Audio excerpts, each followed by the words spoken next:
Now Nerissa says, your father was ever virtuous, and holy men at their death have good inspirations. Therefore the lottery he had devised in these 3 chests of gold, silver, and lead, therefore to choose the meaning of who chooses you. Now this is very important.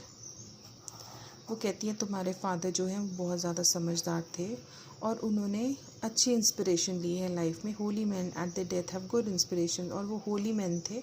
उनने अपनी death से पहले बहुत ही सब कुछ देख के तुम्हारे लिए कुछ लॉटरी डिसाइड की है जो उसी को मिलेगी जो कि सच में तुम्हारा सूटेबल सूटर होगा, मतलब जो सच में तुम्हें डिज़र्व करता होगा.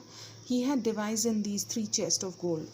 उन्होंने उनके जो फादर हैं उन्होंने अपनी जो एडवाइस, अपने पूरे जीवन की जो पूंजी है वो इन 3 बॉक्सेस में 3 चेस्ट में इन्वेस्ट की है तुम्हारे लिए. एक गोल्ड का है, एक सिल्वर का है और एक लेड का है. और जो भी इसको चूज़ करेगा और राइट बॉक्स को चूज़ करेगा will no doubt never be chosen by any rightly but one who shall rightly love. वो कहती है वो जो भी इसको चूज़ करेगा वो बिल्कुल ठीक आदमी होगा जो कि तुम्हारे फादर ने डिसाइड किया, क्योंकि वो ही है जो तुम्हें सच में प्यार देगा, असली प्यार देगा. But what warmth is there in your affection towards any of these princely suitors that are already come. लेकिन तुम्हारे मन में ये जो ऑलरेडी जो तुम्हारे पास जो इतने बड़े बड़े सूटर्स, इतने बड़े बड़े जो प्रपोजल्स आए हैं, शादी के प्रपोजल्स आए हैं इतने जगहों से, जो प्रिंस आए हैं अलग अलग जगहों से, जैसे अरागोन से और मोरक्को से जो आए थे, तुम्हारा उनकी तरफ क्या इफेक्शन है, मतलब क्या तुम्हारा बिहेवियर है रहेगा. ये 4 लाइन्स इंपॉर्टेंट है, इनको आप अच्छे से कर लेना. I pray thee over name them and as thou namest them I will describe them and according to my description level at my affection. वो कहती हैं, पोर्शिया कहती है, I pray thee over name them. मैं तुम्हें request करती हूँ, pray मतलब रिक्वेस्ट करती हूँ तुम्हें, दी मीन्स यू, कि उनके नाम लो. As thou namest them I will describe them according to the description level at my affection. तुम उन सब का नाम बताओ, मैं उन सब के बारे में तुम्हें कुछ ना कुछ बताऊँगी. फिर एक फर्स्ट नाम वो लेती नेपोलियन प्रिंस का. तो वो कहती नेपोलियन प्रिंस कैसा, वाइल्ड यंग हॉर्स की तरह है और वो हमेशा उनकी तरह ही बात करता है. और वो अप्रोप्रिएशन का मतलब है part. It's a great part to his own good parts and he can show himself. I'm much afeard, my lady. His mother played false with a smith. वो कहती है वो हमेशा अपने ही बारे में बात करता है एक घोड़े की तरह. उसका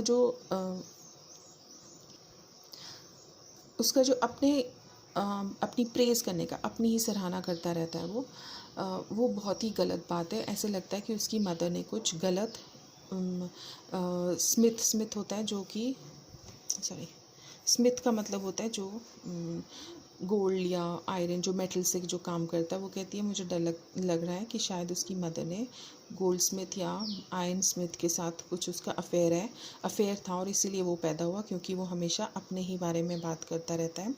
और वो अपनी जो घोड़ा है उसको शू कर सकता है, मतलब घोड़े की जो नाल होती है वो उसको लगा सकता है. तो बोलती है वो कैसे लगा सकता है, मुझे लगता है उसकी माँ का पक्का अफेयर था किसी आयरन स्मिथ के साथ, लोहार के साथ, और तभी वो पैदा हुआ है.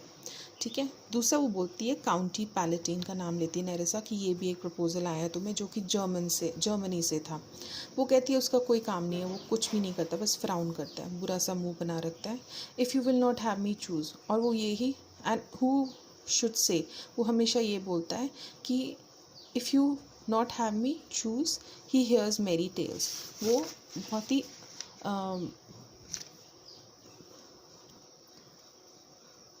वो ये कहता है कि I will not have me choose, मतलब कि अगर पोर्शिया को वो इस तरह का फेस बना के बोलता है कि अगर तुम मुझे चूज़ नहीं भी करोगी तो भी मुझे कोई फ़र्क नहीं पड़ता है. फिर वो कहती है कि वो स्माइल नहीं करता, मुझे लगता है कि वो हमेशा रोता ही रहेगा. He will prove the weeping philosopher. और वो लास्ट में एक फ़िलासफ़र बन जाएगा जब वो बूढ़ा हो जाएगा. Being so full of unmannerly sadness in his youth. वो यंग एज में इतना सैड है तो बूढ़ा होकर वो कितना ज़्यादा बड़ा फ़िलासफ़र बन जाएगा. मैं किसी स्केलेटन से शादी कर लेती हूँ। डेथ्स हेड का मतलब स्केलेटन, किसी पिंजरे से, मतलब वो पिंजर होता है एक ह्यूमन बीइंग का, उससे शादी कर लेती हूँ। With a bone in his mouth and either of these, वो कहती है इन दोनों से शादी करने से अच्छा है कि मैं किसी स्केलेटन से शादी कर लेती हूँ। भगवान मुझे इन दोनों से बचाए। डिफेंड मीन्स बचाना। फिर नेरेसा तीसरे का नाम लेती है, मोजू ले बॉन। वो कहती है कि उन्होंने ये भगवान ने उसको बनाया तो है, पास फॉर अ मैन, मतलब भगवान ने बेयरली उसको पास किया कि हाँ बस है ये आदमी, पर वो आदमी कहलाने लायक नहीं है। वो सच में ही is a sin to be a मॉकर।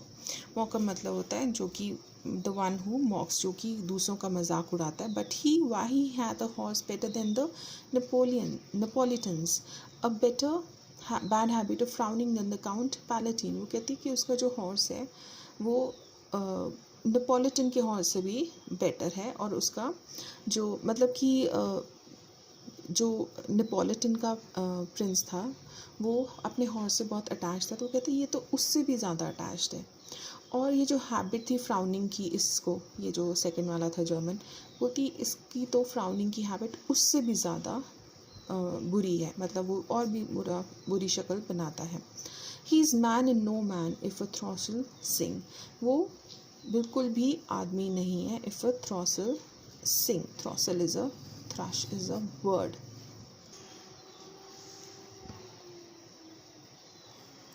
He fall straight a capering he will fence his own shadow. वो कहती है अगर वो अपनी शैडो को भी देख ले तो भी वो जंप करके अपनी तलवार उठाने के लिए निकल पड़ेगा। उसको लगेगा कि कोई इसको मारने आया है। अगर मैं उससे शादी करती हूँ तो मुझे ऐसा लगेगा कि मैंने 20 हस्बैंड से शादी कर ली है। If he would despise me I would forgive him, if he love me to madness I shall never required him.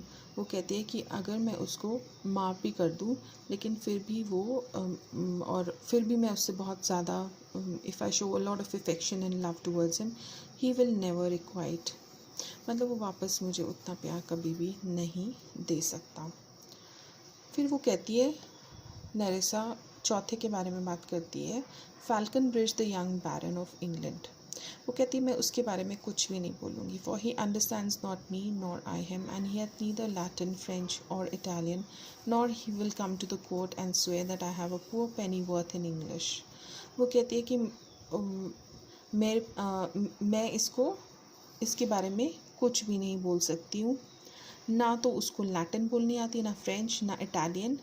और अगर वो किसी कोर्ट में आके ओथ लेता है, ओथ का मतलब if he starts speaking, if you will come to the court and swear means oath लेना, that I have a poor penny worth in English, तो वो उसकी जो इंग्लिश है वो एक पेनी के वर्थ भी नहीं है, मतलब he can not speak any of the languages well. और वो किसी कोर्ट में भी ओथ लेने जाता है तो वो भी इंग्लिश भी नहीं बोल पाएगा। वो एक प्रॉपर मैन की पिक्चर है हु कैन कन्वर्स। वो ऐसे मैन की पिक्चर है जो कि कन्वर्स कर सकता है, किसकी तरह मतलब बातों से नहीं कर सकता है, वो एक पिक्चर से, एक साइन लैंग्वेज में ही कन्वर्स कर सकता है। तो डम शो किसको चाहिए, मतलब कि ऐसा शो कौन देखना चाहता है जो कि बात ना करे लेकिन साइन लैंग्वेज से ही अपने को एक्सप्रेस करे। How oddly he is suited, I think he bought his doublet in Italy, his round hose in France, his bonnet in Germany and his behavior everywhere. वो कहती है कि ये बहुत ही ऑडली सूटेड है। सूटेड का मतलब होता है, यहाँ पे दिया हुआ है, ड्रेस्ड।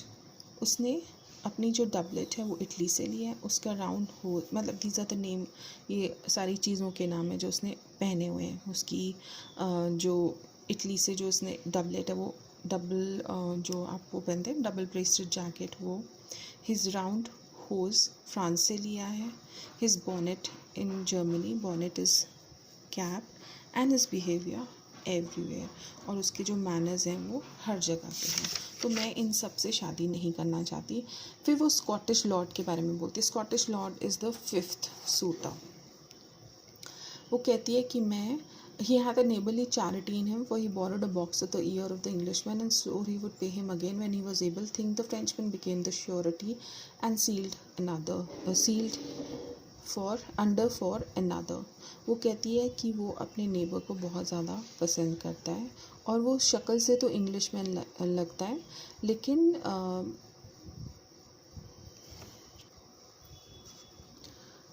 इसका मतलब है कि ये जो इंग्लिश मैन है, इंग्लैंड और स्कॉटलैंड साथ साथ में हम कहते हैं, उन्होंने इंग्लैंड से मार खाई है, और उसने ये बोला कि I would pay him again if he was able. वो कहता है, ये जो स्कॉटिश आदमी कहता है कि मैं इंग्लिश मैन को दोबारा जब भी मुझे मौका मिलेगा मैं बदला लूँगा और मारूंगा। लेकिन वो तो नहीं मार पाए, लेकिन एक फ्रेंच मैन उसका फ्रेंड बन गया, उसने उसको सपोर्ट किया उस इंग्लिश मैन के अगेंस्ट, लेकिन फिर भी वो भी कुछ नहीं कर पाए। फिर 6 जो है वो ड्यूक ऑफ सैक्सनी है, उसका नेफ्यू, उसका भतीजा। Very wildly in the morning when he is sober, मतलब सुबह सुबह वो बहुत ही ज़्यादा सोबर होता है, बहुत ही ज़्यादा सीरियस होता है। आफ्टरनून में ही is drunk, most wildly in the afternoon में भी ही इज़ ड्रंक। सुबह ही इज़ वाइल्डली का मतलब होता है बहुत बुरी तरह से सीरियस है, आफ्टरनून में वो ड्रंक है। When he is best he is little worse than a man, और जब वो बिल्कुल अच्छा होता है, जब मतलब सुबह वो कुछ ख़राब होता है, सीरियस होता है, दिन में वो ड्रंक होता है, लेकिन उसके बाद जब वो थोड़ा अच्छा होता है तो मतलब कि जो उसके बिहेवियर में जो सबसे अच्छी बात आती है, जब उसका जो बेस्ट बिहेवियर है वो उसका वर्स्ट बिहेवियर भी होता है। मतलब जब वो सबसे अच्छे बिहेवियर में होता है तब भी वो आदमी से भी गंदा लगता है, मतलब थोड़ा सा बस बीस्ट से, एनिमल से बेटर लगता है। The worst fall that ever fell, I hope I shall make shift to go without him. वो कहती है कि वो तो वर्स्ट थिंग है जो किसी के साथ किसी को मिला हो, और मैं उसको बिल्कुल भी एक्सेप्ट नहीं कर सकती। तो ये 6 सूटर्स के बारे में उसने एक एक लाइन आप याद कर लेना कि उसने हर एक के बारे में क्या क्या बोला है। Prince of Naples, Neapolitan Prince, फिर काउंटी पैलेटिन जो कि जर्मन है, फिर मोजियो लेबॉन जो कि फ्रेंच है, फैल्कन ब्रिज द यंग बैरन जिसके इंग्लैंड से जो आया और जिसको कोई भी लैंग्वेज नहीं आती है, फिर 5th है स्कॉटिश लॉर्ड, और 6th है ड्यूक ऑफ सैक्सनीज नेफ्यू। ठीक है, तो ये 6 लोग हैं जो कि अलग अलग कंट्री से उसको मैरिज प्रपोजल देने आए हैं।